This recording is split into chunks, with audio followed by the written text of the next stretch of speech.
Mr.popper's Penguins. Chapter 6. More Troubles. The children were the first to notice the policeman. "Look, Papa," said Bill.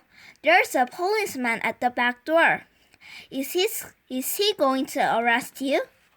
"Grr," said Captain Cook, walking with Dynasty to the door and trying to poke his beak through the screen. "Is this 43 Plumfoot Avenue?" "It is," answered Mr. Popper. "Well, I guess this is the place all right," said the policeman, and pointing to Captain Cook. "Is that thing yours?" "Yes, it is," said Mr. Popper proudly. "And what do you do for a living?" asked the policeman sternly. "Papa is an artist," said Johnny. "He always getting paint and calcium all over his clothes," said Bill. "I am a house painter, a decorator," said Mr. Popper. "Won't you come in?"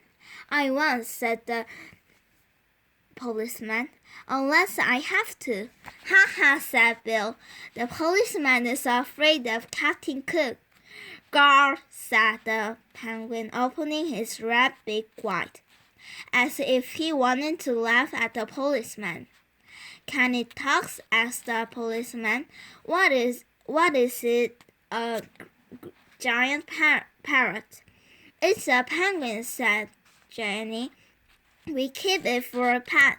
"Well, if it's only a bird," said the policeman, lifting his cap to scratch his head in a puzzled sort of way. From the way that fellow with a tool bag yelled at me outside, I thought there was a lion loose in here. "Mama says Papa's hair looks like a lion sometimes," said Bill.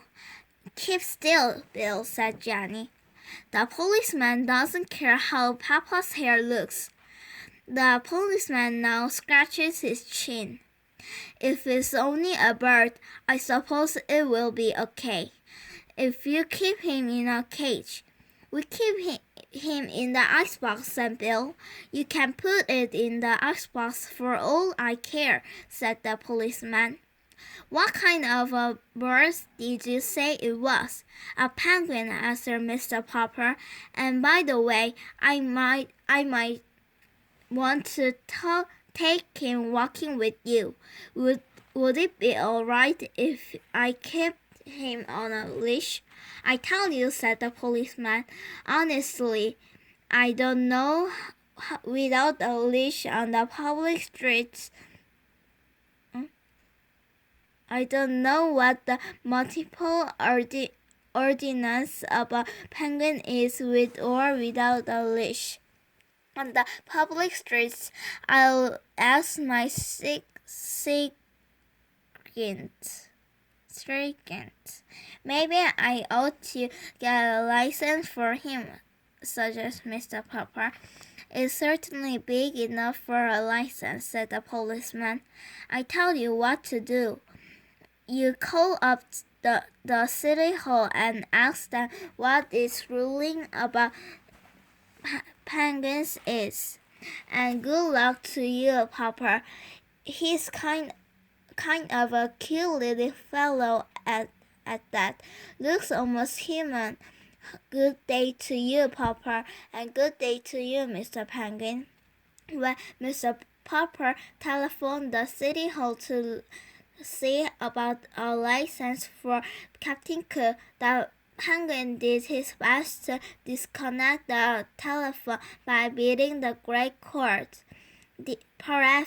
Perhaps he thought it was some new kind of eel, but just then Mrs. Popper came back from market and opened a can of shrimps, so that Mr. Popper was soon left alone at the telephone. Even so, he found it was not so easy to learn whether or not he must get a license of his strange pet. time he would explain what he wanted, he would be told to wait a minute, and much later a new voice would ask him what he wanted. He went on for considerable time. At last, a new voice seemed to take a little interest in the case. Pleased with his friendly voice, Mr. Popper began again to tell about Captain Cook. Is he an army captain, a police captain, or a navy captain? He is not, said Mr. Popper. He is a penguin. Will you repeat that, please, said the voice. Mr. Popper repeated it. The voice suggested that perhaps he had better spell it. Penguin, said Mr. Popper. Penguin.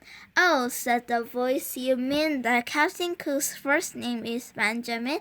Not Benjamin, Penguin. It's a bird, said Mr. Popper. Do you mean, said the phone in his ear, that Captain Cook wishes a license to shoot birds? I am sorry, the bird hunting season does not open until November, and please try to speak a little more distinctly, Mr. Topper. Did you say your name is? My name is Popper, not Topper, shouted Mr. Popper.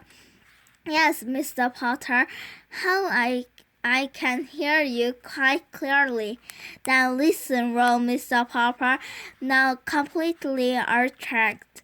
If your folks at the City Hall don't even know what penguins are, I guess you haven't any rules saying they have to be licensed. I will do without a license for Captain Cook. Just a minute, Mr. Popwell, our own Mr. Treadbottom of the Bureau of Navigation of Lakes, Rivers, Ponds, and Streams, has just came in. I will let you speak to him personally. Perhaps he knows his Benjamin Cook for years. In a moment, a new voice was speaking to Mr. Popper. Good morning, this is an automobile license bureau. Did you have his same car last year? And if so, what was the license number? Mr. Popper had been switched over to country building. He decided to hang up.